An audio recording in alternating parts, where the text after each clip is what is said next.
Have you ever wondered who were the first beings to be banished from the divine presence? I'm not talking about Lucifer or the fallen angels. I'm talking about entities so ancient that their names don't even appear in traditional scripture. Beings who inhabited the silence before "Let there be light," who gazed upon the throne before there was form, time, or language. Since childhood, you've heard that everything began with light. But what about before that? What lurked in the shadow of the beginning? They didn't tell you this in the churches. Many of these accounts were erased, considered forbidden, or simply ignored.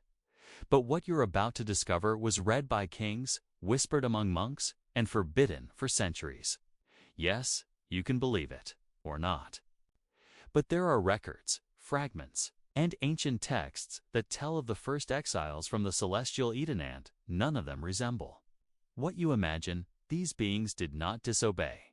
They questioned. They rebelled not with swords, but with silence. They were the first to refuse the order of creation, and for that, they were erased from sacred history. What happened to them? Where are they now? And most disturbing, are they still watching us, hidden, waiting for the moment to return? If you feel like there's something you haven't been told, if there's a restlessness within you, as if an ancient truth is trying to emerge, then this video is for you.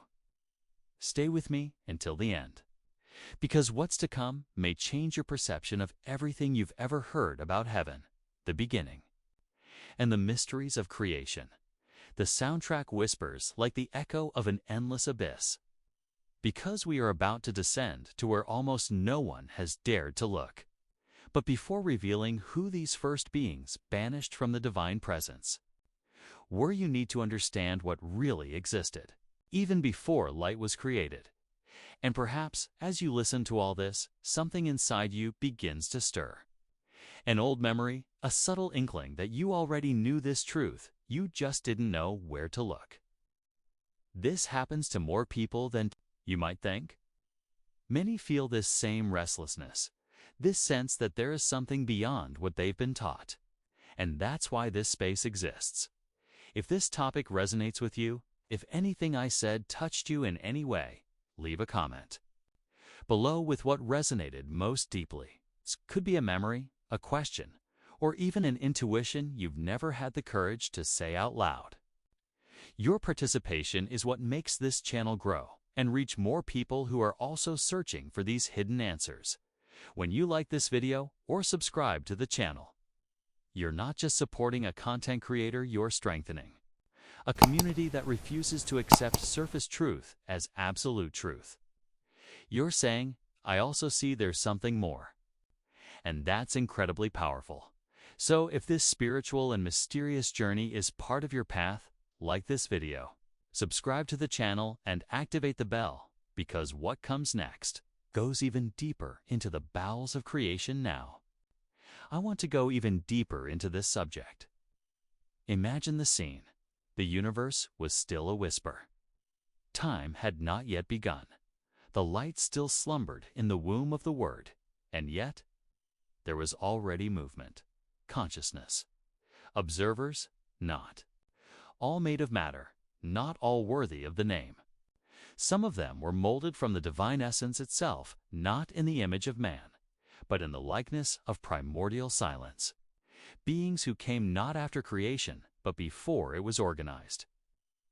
And therein lies the first great spiritual scandal, the expulsion of the pure dot. Yes, this isn't the kind of revelation you'll find in a Sunday sermon, because it shakes up the foundations. It shakes the comfort of the traditional narrative. And precisely for this reason, it was buried, hidden, and disavowed. But the question remains, why would beings created in the light be banished? What could have happened behind the scenes of eternity to justify an exile even before sin existed? Perhaps the answer lies in what we call hidden truth, a truth that is not taught, but felt, that vibrates in forgotten texts, in burned manuscripts, in pages torn from humanity's spiritual history. And these first beings, some called them sentinels of the edge. Others' eyes of dawn simply disappeared from the record, as if they had never existed. But there's something even more disturbing. In certain occult traditions, these exiles didn't fall out of rebellion, but by choice. They chose to see too much. They chose to ask what isn't asked. They chose to cross the threshold of what was permitted to be known. They didn't challenge God, but silence. And in that act, they became a threat. This is a powerful key because it completely changes how we understand the decisions that shaped the beginning of everything. It changes our mindset about what is light, what is darkness, and most importantly, what is divine justice. Because if even the pure could be cast aside, what does that say about us? Have you ever felt, at some point, that you saw or knew something you shouldn't have? An intuition that was too strong, a revelation that deeply affected you, but that no one else seemed to understand. Perhaps without knowing it, you've touched on that spiritual memory that still echoes from the early exiles. And if this resonates with you, perhaps this journey is more yours than you realize. Comment here. I'm on this journey too. Now I want to go even deeper into this subject. You've heard of Lucifer's fall. It's one of the most well-known accounts in Scripture. An angel of light, created to perfection, became exalted in pride and desired to be like the Most High. And so he was cast down from heaven. This story spans centuries, crosses cultures, appears in sermons, songs, and images. But what if I told you that Lucifer wasn't the first? What if the beginning of spiritual rebellion, of the separation from the divine presence, hadn't begun with pride, but with perception, with awareness? This possibility changes everything, because the official narrative, the one you've heard since childhood, is already pre-made, and in it, everything has its place. Good on one side, evil on the other, and the man in the middle trying to save himself. But there are spaces between these lines, intentional gaps, silences that say more than the texts themselves. And it is in these silences that the echoes of those banished long before any celestial war began to emerge. The truth is that there are records, some biblical, others parallel, that suggest the existence of spiritual beings prior to the known. Angels, beings created with specific functions, focused on observation, cosmic balance, and contemplation of the divine throne. And yet, they were removed, not because they desired the throne, but because they desired too much knowledge. This is a fine line that few dare to tread. The difference between rebellion and revelation, between questioning out of vanity and questioning out of a thirst for truth. When Lucifer fell, he dragged a third of the stars with him. But before this great fall, there was another exile, one that came not with thunder, but with silence. One that left not scars in the sky, but deep marks in the subtext of creation. This leads us to a powerful reflection on transformation, because every true transformation begins with an uncomfortable question, with a perspective that transcends the limits imposed by tradition. And perhaps that's why these first exiles were forgotten, because they represented the impact of pure consciousness, one that doesn't accept living merely on the surface of faith, but desires to delve into the depths of eternity. Interestingly, even the canonical texts offer clues. In Job, there is mention of the sons of God who were present when the foundations of the world were laid. In Genesis 6, the sons of God appear and take the daughters of men for themselves. But who were these sons? Were they the same ancient observers, now on a new phase of their spiritual journey? Or were they echoes of the banished entities trying to rediscover their place in creation? This doubt is legitimate, because when we read with attentive eyes, we realize that Scripture has layers. There are codes, metaphors, and repetitions that function as windows. And each of these windows invites us to make internal decisions. Decisions that shape our spiritual mindset, our way of seeing the invisible world. Perhaps the greatest mistake of these first beings was not to defy order, but to try to understand it completely, to try to reach the divine mind. And this confronts us directly. How far can we go? At what point does the desire to understand become an affront? Or were we made precisely to seek this hidden truth? These questions don't have ready-made answers, but they carry transformative power, because they force us to abandon the comfort of a single narrative and enter a realm where everything is deeper, more symbolic, more real. It's in this territory that we find the missing pieces, and that's where this journey continues. Comment here. That makes sense to me. Now I want to go even deeper into this subject, because there is a question that echoes since the dawn of existence. Who inhabited heaven before the angels themselves? Before the cherubim were placed under the guardianship of Eden, before the seraphim sang eternal praises, there was consciousness. There were presences. Presences most have never heard of, but which are hidden in the subtlest crevices of Scripture and ancient accounts. Beings who may never have had form, but who existed with purpose. This idea deconstructs everything we've been taught. Because if beings existed before the angels, then we're not just talking about a celestial hierarchy.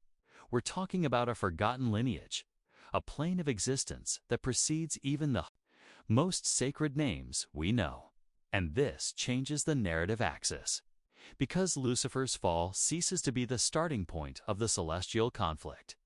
It becomes an echo, an afterthought of something much older, denser, more inexplicable. There's a layer of creation that simply isn't revealed in conventional texts. And most strikingly, even in careful biblical translations, the silence about these beings is deafening. As if they were forbidden memories, suppressed from sacred history, not by chance, but by choice, a decision made to protect something, or perhaps to hide something. And this is where the concept of pre-time judgment comes in. Because if these first beings were banished before time began, it means there was a tribunal of judgment prior to what we know as divine justice. A kind of cosmic reckoning that didn't involve sin, but perhaps potential. A judgment not for what was done, but for what could be. Imagine a universe where certain consciousnesses were created solely to observe, to witness the birth of light, the structuring of divine laws. And now imagine that some of these consciousnesses simply decided not to agree with what they saw, not out of pride, not out of envy, but out of perception, for daring to question the origin of creation itself. Now, this is the origin of the rupture that no one talks about, and so they were banished, not for explicit disobedience, but for posing a threat to the mental structure of the established order. Because where there is doubt, there is freedom. And where there is freedom, control becomes unstable.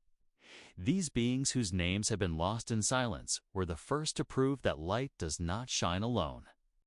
It needs shadow to exist. This deconstruction reveals a hidden truth. Heaven was not always a place of peace. Before the eternal songs, there was conflict of conscience. Before harmony, there was existential tension. And all of this points to a complexity that goes far beyond traditional theology. It's as if we're only scratching the surface of a truth buried under centuries of fear and control. The journey of discovering these forgotten beings is, in fact, our own journey of spiritual awakening. Because, deep down, we all carry questions we've never been allowed to ask. Questions that bother, that challenge, but that also liberate.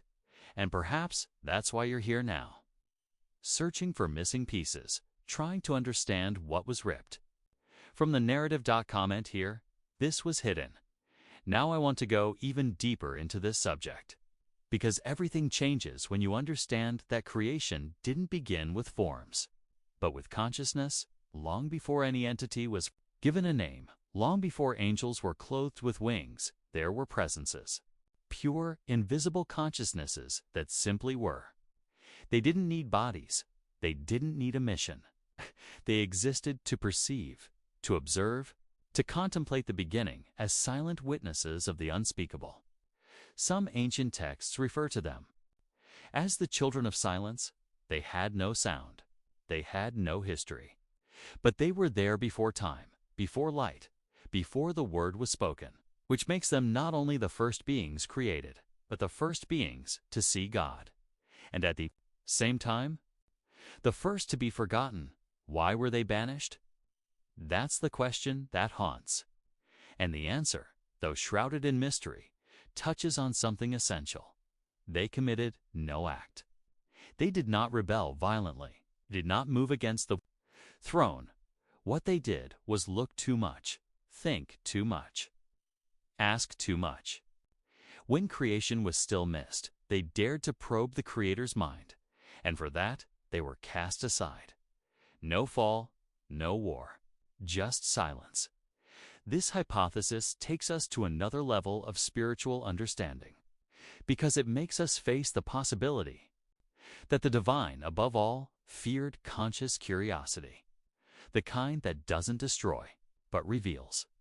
The same curiosity that moves us today, that pulls us out of religious apathy and makes us seek beyond doctrines. The children of silence, then, pose no threat to the Creator but to the system, to the structure. To the dogma, they were free, and therefore dangerous. Imagine a universe where complete freedom of spiritual thought is the first form of life, and that this freedom is judged too soon. This completely changes the way we look at what we call the fall, because perhaps the fall was never a punishment, but an attempt to hide a secret about the very origin of light. When banished, these beings didn't disappear. They were hidden, dissolved into history. And most disturbingly, perhaps some of them still exist, no longer as conscious presences, but as echoes, as frequencies, as spiritual impulses that reach us in moments of intense revelation when we feel we're understanding something no one has explained to us. That sudden feeling that there's something wrong with what we've been told, something that doesn't add up, something that's missing. It's as if these echoes of the children of silence still circulate between the dimensions of human consciousness, as if they were encrypted messages whispered by a forgotten intelligence, waiting for someone to decipher them. And when that happens, an awakening is born. This kind of experience doesn't fit into ordinary discourse. It transcends logic, doctrine, and even traditional faith. It demands courage, because the journey to hear the silence requires first silencing the noise of certainties. It is a spiritual journey, invisible toward the untold origin of creation. And it is at this point that the mystery reveals itself. Perhaps the true fall was never of the angels, but of memory. We have forgotten who the first were. We have forgotten what they saw. And above all, we have forgotten what they tried to show us.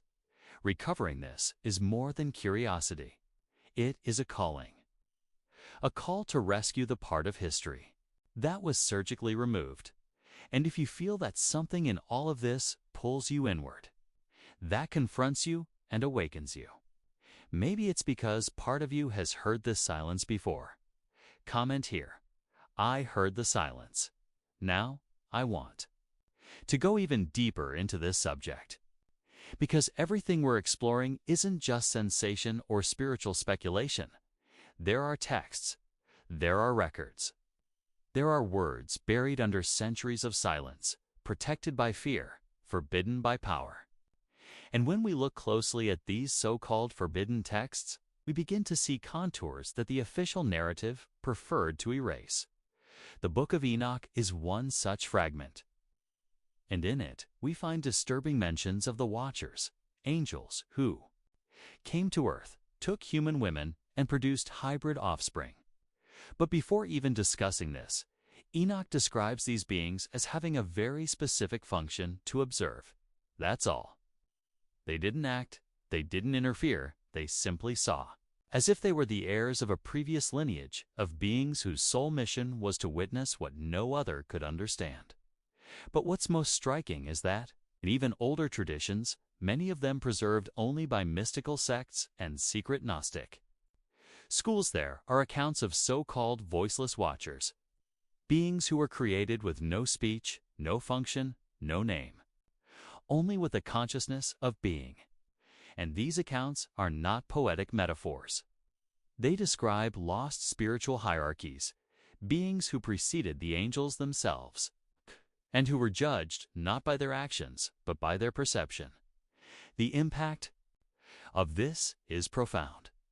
Because if these beings truly existed, and if these texts were erased from sacred history, then we are talking about a deliberate decision.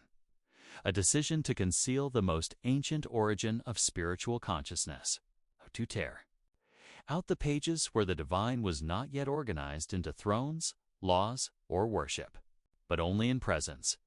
The Book of Jubilees, for example, is another that escapes the traditional narrative. It mentions celestial calendars, structures of sacred time that existed before human time. And there, amidst the descriptions of the days of creation, there are clues about beings that didn't fit into any of the later angelic orders. They were there, but they had no known function, no recorded history. As if they had been erased in a hurry, in the Gnostic tradition this takes on a new depth. Gnostics speak of a hidden God, an origin prior to the God who created matter. In this scenario, there are entities that arose before the physical world but were forgotten because they served no purpose in constructing the system. They called this pleroma plenitude of consciousness from which beings emanated not by necessity but by vibration. And some of these beings, upon becoming self-aware, perceive something they shouldn't have, the void hidden within the structure of creation. These texts are not mere theories. They were persecuted, destroyed, banned. They were buried not because they were insignificant, but because they said too much, because they challenged the linear narrative of created, fell, redeemed. They spoke of something that preceded all, of this primordial consciousness, that first moment when seeing is more dangerous than doing. And when you begin to cross-reference these sources, you notice a pattern, a hidden truth that spans cultures, languages, and millennia. Whenever a being tries to understand too much, it is banished. Whenever consciousness exceeds the imposed limits, it becomes unwelcome. And this says a lot about the kind of spirituality that has been offered to humanity. A spirituality where obedience is exalted and consciousness is punished. That's why recovering these texts is more than just studying spiritual history. It's a form of healing, of restoration. It's as if, by remembering these forgotten beings, we're also recovering a part of ourselves that has been silenced. A part that wants to see, that wants to know, that wants to feel something beyond the surface.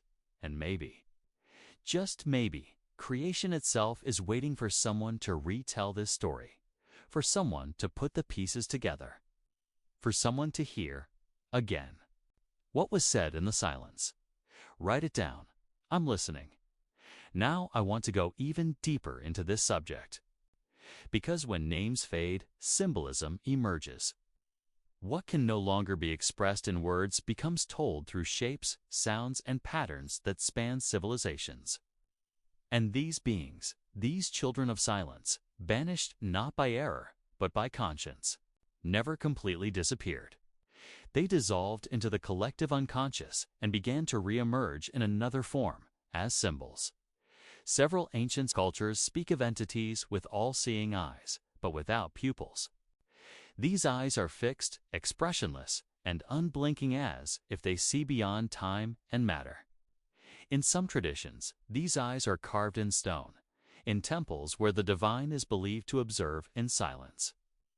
In others, they appear in paintings of faceless beings, their heads surrounded by spiral halos, as if carrying an energy beyond language. There are also accounts of empty thrones. Not the throne occupied by the Almighty, but smaller, forgotten thrones, abandoned observation posts. Some apocryphal texts suggest that these celestial seats were left by consciousnesses who refused to be part of the grand cosmic project. They withdrew, and their places, ever since, have remained empty as reminders of what was rejected, what was lost in certain Gnostic manuscripts. We find mention of eternal echoes, voices that are not voices, but frequencies, not words, but sensations. They say that the earliest prophets did not hear God as a direct voice, but as a whisper coming from formless places. A whisper that could enlighten or drive one mad. And that this whisper, in truth, was not the Creator himself, but the vestiges of those who came before, trying to communicate what they could never express when they fully existed. This kind of spiritual revelation forces us to shift our perspective. We stop looking for answers in books and begin to see the clues in the margins, in what's not written, in what hasn't been taught. Symbology becomes a hidden map to access memories that aren't in the mind, but in the soul. For example, why is there an insistence in so many sacred accounts on mentioning creatures with multiple faces? The face of a man, a lion, an ox, an eagle. This is not fantasy. It is codification. It is the human attempt to represent an entity that cannot be contained in a single state of being. A consciousness so vast, so all-encompassing, that it needs to be shown in fragments. Each face represents an aspect, a perception, a spiritual role that transcends our logic. These creatures appear near the throne, always in adoration, yet silent. They don't move of their own volition. They simply are. And this is precisely what the ancients sought to record: the existence of those who witness but do not intervene. Those who merely hold the gaze, then that gaze transforms. And it's not just sacred texts that carry these signs. Ancient art, mystical architecture, symbols found in civilizations that haven't even physically connected, they all speak the same. Subterranean language, a language that gradually reveals that the children of silence still live among us, not in flesh, not in matter, but as archetypes, as spiritual principles that manifest at the edges of perception, when we feel that formless presence that paralyzes us, when we dream of eyes watching us from planes where time doesn't exist, when we encounter patterns that remind us of something we've never experienced. Perhaps we're hearing their call, because despite being banished, forgotten, and erased, these beings were not destroyed. They migrated to symbols. And that's why their stories still live on, camouflaged, waiting for someone brave enough to recognize them. Comment here: I recognize the signs. Now I want to go even deeper into this subject.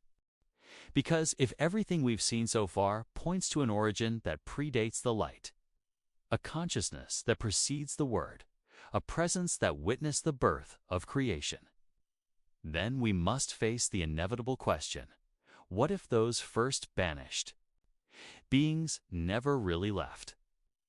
What if their essence still surrounds us, disguised between the lines of reality, waiting for the moment when someone like you has the courage to notice?